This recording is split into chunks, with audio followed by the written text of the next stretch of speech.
Hello बच्चों, चलिए प्रश्न देखते हैं। उस एंजाइम का नाम बताइए जो निम्न क्षार अनुक्रम को काटता है। 5 G A A T T C 3 C T T A A G 5। आइए जानते हैं हमारे प्रश्न की मुख्य अवधारणा। हमारे प्रश्न की मुख्य अवधारणा है एंजाइम से संबंधित। अब यहाँ पे किस एंजाइम की बात हो रही है वो भी समझते हैं। यहाँ पर बात हो रही है प्रतिबंधन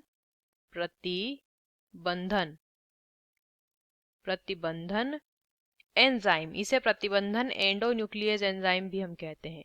एंडोन्यूक्लियस एंजाइम भी इसे कहा जाता है। अब रेस्ट्रिक्शन एंजाइम, प्रतिबंधन एंजाइम या प्रतिबंधन एंडोन्यूक्लियस, ये जो एंजाइम होते हैं ये ऐसे एंजाइम होते हैं जो कि क्या करते हैं, डीएनए पर जो क्षार अनुक्रम होते हैं तो जो अलग अलग प्रकार के प्रतिबंधन एंडोन्यूक्लियस होते हैं वो विशिष्ट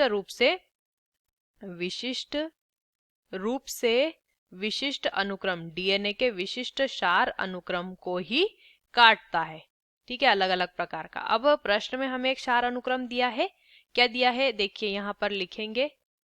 हमें जो क्षार अनुक्रम दिया है वो क्या दिया है, 5 पर दिया है ग्वानिन, एडिनिन, थाइमिन, साइटोसिन 3। और दूसरा क्या दिया है 3, साइटोसिन, थाइमिन, एडिनिन, ग्वानिन 5। ठीक है, अब यहाँ पर इस क्षार अनुक्रम को काटने वाला जो रेस्ट्रिक्शन एंडोन्यूक्लियस या प्रतिबंधन एंजाइम होता है वो होता है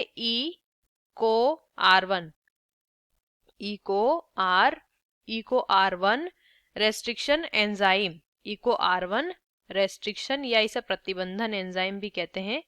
रेस्ट्रिक्शन एंजाइम जो कि इस विशिष्ट क्षार अनुक्रम को काटता है। और ये वाला जो हमारा रेस्ट्रिक्शन एंजाइम है ये प्राप्त किया जाता है ई कोलाई जीवाणु से। किससे इसे प्राप्त किया जाता है, ई कोलाई जीवाणु से इसे प्राप्त किया जाता है। आशा करते हैं आपको इस प्रश्न का उत्तर समझ आया होगा। धन्यवाद।